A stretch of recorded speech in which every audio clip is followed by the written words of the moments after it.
Okay, what I have here are 5 CDs from the 90s, and pretty popular bands, but let's see what I came up with.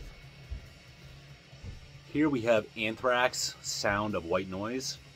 This came out on Elektra in 1993. If you would have asked me what year I thought this was, I would have said like 1991. Produced by Dave Jordan, who did a million popular albums back in the 90s. But this is the one and only Anthrax album that I own. I was never a fan of Belladonna's voice back in the day. A lot of their stuff was a little bit punky for me. It just didn't have like the classic metal feeling that the other big 4 bands have. But I do like John Bush's voice, and this is a pretty solid album overall.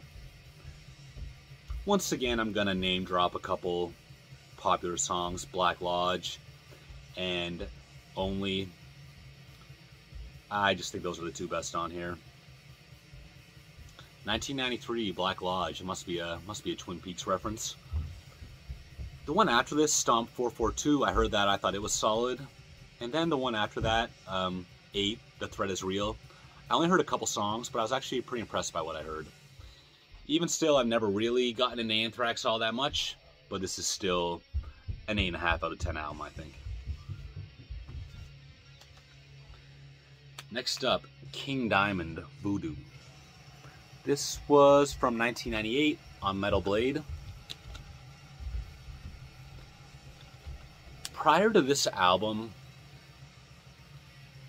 King Diamond put out a couple albums: The Spider's Lullaby and The Graveyard.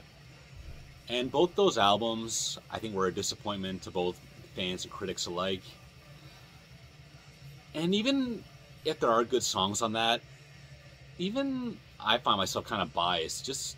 They just seem like cheap albums to me. Just the concepts didn't seem fully realized or committed to. The songs weren't quite as good. Even the album covers and packaging always just seemed a little second rate to me.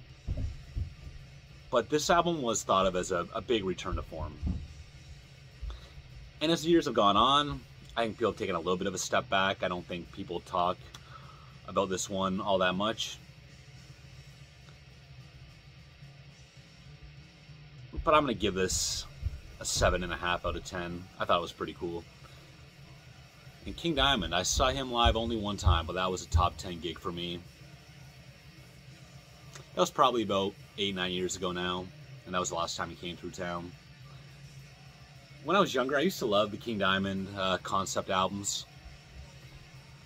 But as I get older, I'm much more into Merciful Fate, straightforward sound, standalone song lyrics. I just like it better. So, speak of the devil, here is Merciful Fate, In the Shadows. This was their return album in 1993 on Merciful Fate. So any of you young guys don't know, they put out Melissa, Don't Break the Oath, and then they broke up for probably the better part of a decade.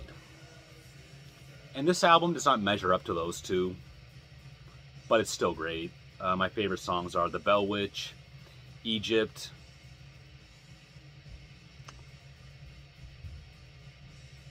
The Legend of the Headless Rider.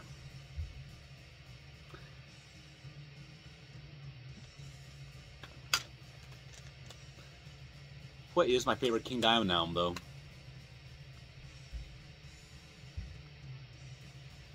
Favorite King Diamond is Abigail.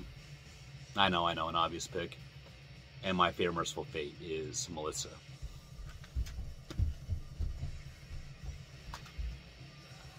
Entombed, To Ride, Shoot Straight, and Speak the Truth. This came out on Music for Nations in 1997. So this was a follow-up to Wolverine Blues, which saw them gain quite a bit of popularity. And this is considered by many to be where Entombed kind of changed course a bit. This is definitely an early example of death and roll. And accessible, but I think this is an awesome album. I'm going to give this one a 9 out of 10. My favorites are the opener, To Ride, Shoot Straight, and Speak the Truth. The closer, Wreckage.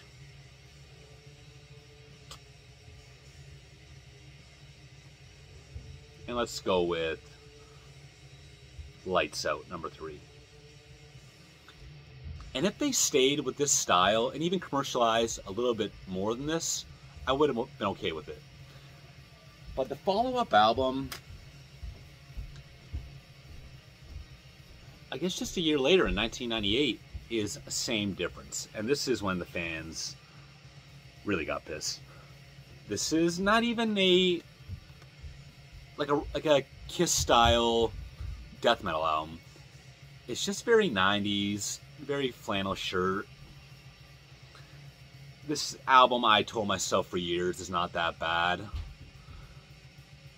But I have no use of putting it on anymore. This actually came out on a Roadrunner and Music for Nations. So an album I gave a pass to for many years, but I think I'm done with it.